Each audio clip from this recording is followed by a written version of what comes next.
ઘણી વખત એવું થતું હોય કે એક ટેબલ છે એને બીજા ટેબલ સાથે જોઈન કરવાની બદલે એને ટેબલ સાથે આપણે જોઈન કરી છીએ.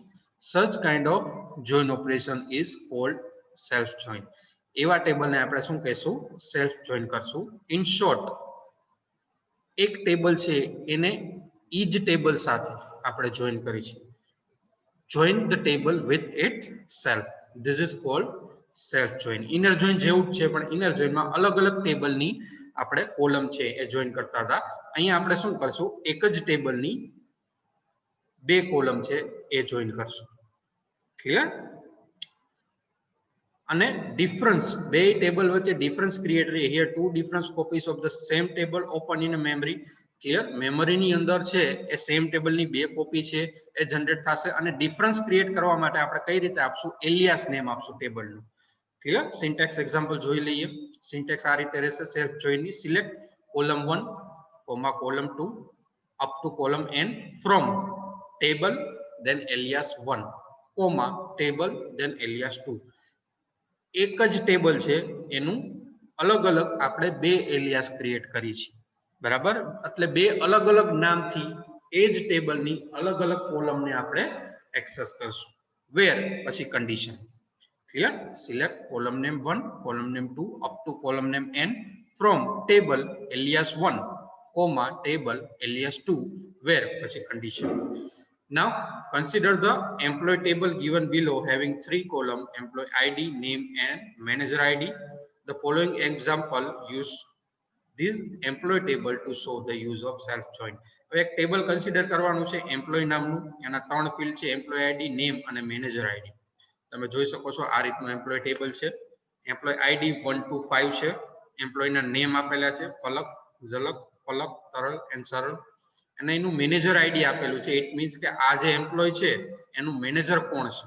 બરાબર? એનો મેનેજર E02 જે ઝલક છે એ બધાની મેનેજર છે. એટલે E02 જ બધાની સામે મેનેજરનું આઈડી આવશે, બટ ઝલકની સામે નલ આવશે, કારણ કે ઝલક છે એ બીજા બધા એમ્પ્લોયની મેનેજર છે. ક્લિયર? એટલે એની સામે નલ આવશે. આટલી વસ્તુ સમજાઈ ગઈ. આ જે ટેબલ છે એ હવે આપણે શું એક્ઝામ્પલ જોવાનું છે એ જોઈ લઈએ. combine only consistent information from account and branch. Clear? હવે account, એક જ મિનિટ સ્ટુડન્ટ, એક્ઝામ્પલ કંઈક આવું છે: display employee ID and name along with name of their manager. Okay, આ એમ્પ્લોયનું ટેબલ તમે કન્સિડર કરો. એમાં એમ્પ્લોય આઈડી, નેમ અને મેનેજર આઈડી છે. હવે એક્ઝામ્પલ આપણે આવું જોવાનું છે: display employee ID and name. Employee ID અને નેમ આપણે ડિસ્પ્લે કરવાનું છે along with name of their manager. એટલે કે આઈડી અને નેમ અને એના મેનેજરનું નામ ડિસ્પ્લે કરવાનું છે. હવે અહીંયા મેનેજર ઝલક જ છે બધાની. બરાબર? તો સપોઝ પલક વાળો રેકોર્ડ છે, એની સામે એના મેનેજરનું મારે નામ જોતું હોય તો શું આવે? ઝલક આવે. ફલકની સામે પણ ઝલક, તરલની સામે પણ ઝલક અને સરળની સામે પણ ઝલક. અહીંયા ઝલકની સામે મેનેજર છે એ કાંઈ ન આવે, કારણ કે ઇટસેલ્ફ આ પોતે જ મેનેજર છે. મારે શું કરવું છે? એમ્પ્લોય આઈડી અને નેમ બધાનું જોઈ છે, પણ એની સામે મેનેજર આઈડી નહીં, એ મેનેજરનું નામ મારે ડિસ્પ્લે કરવાનું છે. ક્લિયર? તો મારે શું કરવું પડે? આ રીતે સિલેક્ટ એમ્પ્લોય 1, આ એલિયાસ ક્રિએટ કરેલું છે employ 1 dot EID comma employ 1 dot name પછી કોમા mngr, એટલે આ બીજું મેં એલિયાસ ક્રિએટ કરેલું છે. એમ્પ્લોય ટેબલ નું જ એક emp1 એલિયાસ ક્રિએટ કરેલું છે અને બીજા એમ્પ્લોય ટેબલ નું જ મેં mngr નામનું એલિયાસ ક્રિએટ કરેલું છે. આ વસ્તુ સમજજો. એક જ ટેબલ છે એમ્પ્લોય, એનું પહેલું એલિયાસ છે emp1, બીજું એલિયાસ છે mngr. પહેલું એલિયાસ છે emp1, એમાંથી હું આઈડી અને નેમ છે એ એક્સેસ કરું છું. બીજું જે એલિયાસ છે mngr, એમાંથી હું નેમ ડિસ્પ્લે કરાવું છું, mngr.name. હવે કમ્પેરિઝન કઈ રીતે કરશું? વેર emp1 ડોટ મેનેજર આઈડી, અહીંયા જોઈ શકો છો આ manager ID emp1 dot manager ID is equal to mngr dot eid. Clear? Employee નું આઈડી અને eid આ હું મેચ કરાવું છું. E01, E02, E03, E02. Clear? એની સામે હું ડિસ્પ્લે શું કરવા માંગુ છું, એ એમ્પ્લોયનું આઈડી, નેમ અને એ મેનેજરનું નામ. મેનેજરનું નામ એટલે આ રીતે આપણે મેનેજરનું નામ છે એ ડિસ્પ્લે કરાવશું. આ વસ્તુ સમજાય છે? સિલેક્ટ એમ્પ્લોય આઈડી ડોટ ઈઆઈડી પેલું ટેબલ છે ફ્રોમ, પછી એમ્પ્લોય અને એમ્પ્લોય બે વખત મેં એમ્પ્લોય ટેબલ જ લીધું છે જોઈનમાં જેમ આપણે લઈ છીએ એમ, પણ એક ટેબલનું એલિયાસ EMP1 આપેલું છે, બીજા ટેબલનું એલિયાસ MNGR આપેલું છે. ક્લિયર? એમ્પ્લોય આઈડી હું EMP1 માંથી એક્સેસ કરાવું છું, એમ્પ્લોય નેમ છે એ પણ EMP1 માંથી ડિસ્પ્લે કરાવું છું, અને નામ છે બરાબર MNGR.name એ બીજું જે એલિયાસ લીધું છે એમાંથી હું આપું છું. કમ્પેરિઝનમાં શું કરાવું છું, વેર EMP1 જે આપણું પહેલું એલિયાસ ટેબલ છે એનું મેનેજર આઈડી હું કમ્પેર કરાવું છું ઇઝ ઇક્વલ ટુ જે બીજું એલિયાસ છે MNGR.EID સાથે, એટલે મેનેજર આઈડી અને આ E01 હું કમ્પેર કરાવું છું, એની સામે જે મેનેજરનું નામ છે એ મારે ડિસ્પ્લે કરાવવું છે. એટલે ક્લિયર? આ વસ્તુ પ્રેક્ટિકલી કરી અને જોઈ લઈએ કઈ રીતનું આઉટપુટ આવે છે. બરાબર, આઉટપુટ છે એ આ રીતનું કંઈક આવશે. E07 Riya, than E06 Kamal. જેટલા રેકોર્ડ છે તમારી પાસે, બરાબર, પહેલા આપણે ટેબલ પ્રેક્ટિકલી જોઈ લઈએ, પછી એની સામેના રેકોર્ડ છે બરાબર એ આપણે જોશું. પ્રેક્ટિકલી આ વસ્તુ આપણે જોઈ લઈએ પહેલા.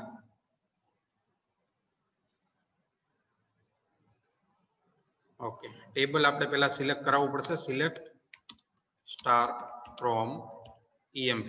હવે આપણી પાસે EMP નામનું ટેબલ છે, તમે જોવો છો એની અંદર 7 રેકોર્ડ છે બરાબર. અહીંયા આપણે 5 રેકોર્ડ ડિસ્પ્લે કરેલા છે, પણ અહીંયા 7 રેકોર્ડ છે.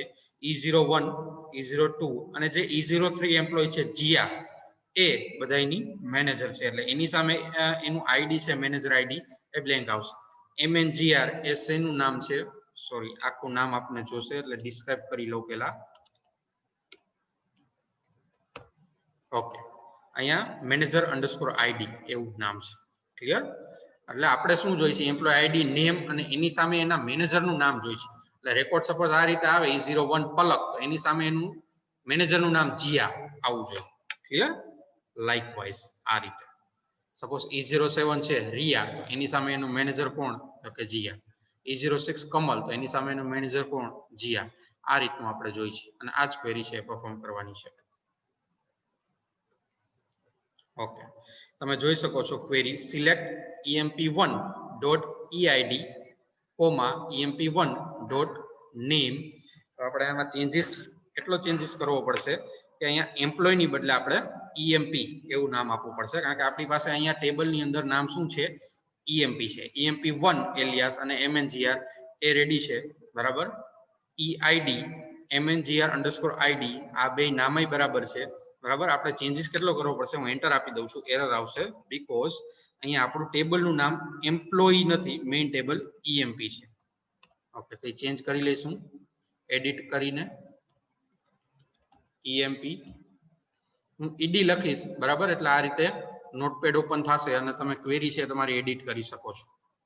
ક્લિયર? જોઈ લો ક્વેરી. સિલેક્ટ EMP1.EID, EMP1.name, પછી MNGR જે સેકન્ડ એલિયાસ છે dot name from EMP main table એનું ફર્સ્ટ એલિયાસ EMP1, પછી EMP આપણું મેઇન ટેબલ એનું second alias MNGR, where EMP1.managerID is equal to MNGR.EID. આ બે વસ્તુ કમ્પેર કરું છું. આને સેવ કરી અને પછી અહીંયા હું એક્ઝિક્યુટ કરીશ. તમે જોઈ શકો છો રેકોર્ડ કઈ રીતે ડિસ્પ્લે થાય છે. E07 રિયા, એની સામે Jiya. In short all the customer છે બરાબર, જેટલા રેકોર્ડ છે 1 2 3 4 5 6, અહીંયા 6 રેકોર્ડ જ ડિસ્પ્લે થાય છે બીકોઝ અહીંયા જીયા છે એની સામે કોઈ પણ પ્રકારનું મેનેજર આઈડી નથી, એટલે એ કઈ એમ્પ્લોય આઈડી સાથે કમ્પેર જ નહીં થાય, એટલે જીયા વાળો રેકોર્ડ નહીં આવે. બાકી બધા રેકોર્ડ આવશે અને એની સામે એનું મેનેજર, જીયા પોતે જ મેનેજર છે, એટલે જે નેમ છે બરાબર, જે મેનેજર નેમ આપણે જોઈ છીએ એમાં શું આવે છે, Jiya. So this is self join. Clear? આને તમે કહી શકો સેલ્ફ જોઈન. ચાલો, આમાં કોઈને કઈ ડાઉટ? સ્ટુડન્ટ, એની ડાઉટ રિગાર્ડિંગ સેલ્ફ જોઈન? જો ડાઉટ હોય તો ડાઉટ ટાઈપ કરો, અધરવાઇઝ ટાઈપ ક્લિયર. કોરિલેટેડ સબ ક્વેરી જેવું જ છે, એક જ ટેબલની આપણે કોલમ છે એક્સેસ કરવાની એટલે એલિયાસ એ ટેબલ નું એલિયાસ એટલે કે બીજું નામ આપણે ક્રિએટ કરવું પડે તો જ એક્સેસ કરી શકીએ. ચલો type your doubt otherwise type clear. સમજાઈ ગયું તો ક્લિયર અને નો ટાઈપ કરો otherwise type your doubt. Okay I think almost student ને સેલ્ફ જોઈન વાળો ટોપિક છે સમજાઈ ગયો છે. Then we just end today's session here, student. Thank you.